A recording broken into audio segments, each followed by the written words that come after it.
The most powerful forces in global politics rarely announce their intentions, no summit, no declaration, just subtle shifts. Quiet signals. Calculated alignments that, over time, can reshape the world's balance. What happens if China and Russia back Iran against the United States? At first glance, it sounds like a dramatic escalation, a tripolar confrontation, Washington on one side, Beijing and Moscow on the other, with Tehran at the center. But beneath that image lies a far more intricate and nuanced dynamic, less about formal war and more about strategic calculation and restraint. China, Russia, and Iran do share interests. Iran supplies oil crucial for China's energy needs and maintains cooperative military and economic ties with both Beijing and Moscow. China imports Iranian oil and has broader infrastructure interests in the region, while Russia and Iran have signed a comprehensive strategic partnership to bolster ties and mitigate sanctions pressures. These connections create a tactical alignment, not a formal military alliance like NATO. They are shaped by mutual interests rather than shared ideology. And that distinction matters. Experts argue that while China and Russia are willing to offer diplomatic or economic support to Iran, they are unlikely to provide direct military backing in the event of a U.S. confrontation. For Russia, the war in Ukraine remains a higher strategic priority. Moscow's economic strains, isolation under sanctions, and its ongoing commitments to European geopolitics limit its capacity and willingness to engage in a broader conflict with the United States over Iran.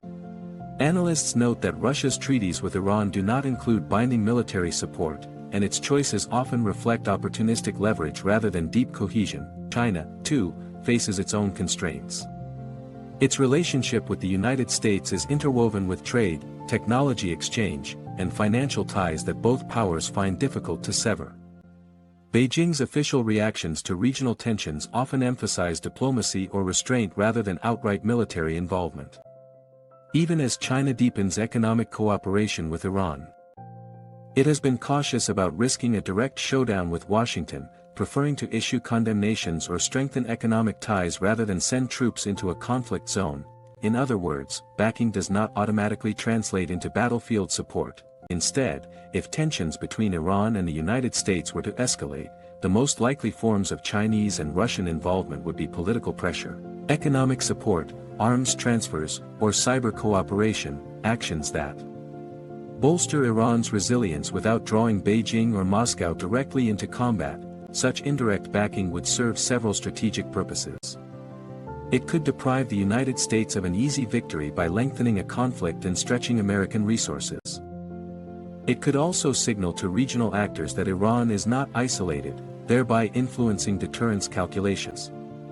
And it could fortify the perception of a multipolar world in which U.S. dominance is neither unchallenged nor uncontested. But there are limits to this kind of partnership. China's economy is deeply integrated into the global financial system. Directly engaging in a military confrontation with the United States would risk severe economic consequences, including heightened sanctions and disrupted trade flows, outcomes that Beijing has strong incentives to avoid. Russia, already under economic strain, would similarly struggle to absorb the additional pressure of full-scale conflict with Washington or NATO partners. That is not to say rideshare pressures cannot rise. In past crises, both Russia and China have publicly condemned U.S. military actions and warned of wider destabilization. Their rhetoric, even when backed by naval drills alongside Iran or joint military exercises, has stopped short of declaring a willingness to fight Washington directly. Rather, their participation tends to take forms that assert influence without breaking critical thresholds that could trigger a broader war. For Tehran, the possibility of diplomatic or economic support from Moscow and Beijing may bolster its confidence in resisting pressure from the United States. But this backing exists alongside a pragmatic understanding. Neither Russia nor China wants to enter a direct conflict with a superpower merely to defend Iran.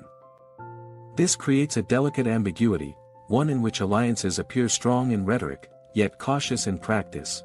Broader implications of such a triangular stance are significant. If China and Russia publicly align with Iran against the United States, even without military engagement, it would signal a strategic realignment in global power structures, one that could influence other regional disputes, proxy conflicts, and diplomatic negotiations across continents. But the absence of a Formal military pact also means the risk of escalation into global war remains limited, not impossible, but structurally constrained by economic interdependence and geopolitical prioritization.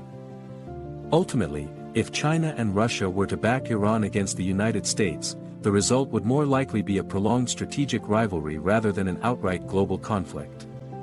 Tehran would gain economic cushion, political cover, and indirect support.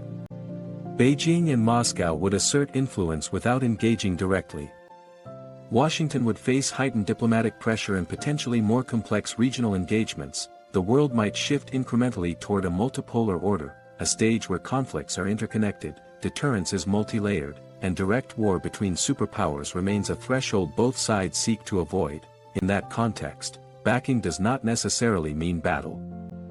It might instead mean endurance, negotiation, and a long, strategic chess match rather than a blaze of open war.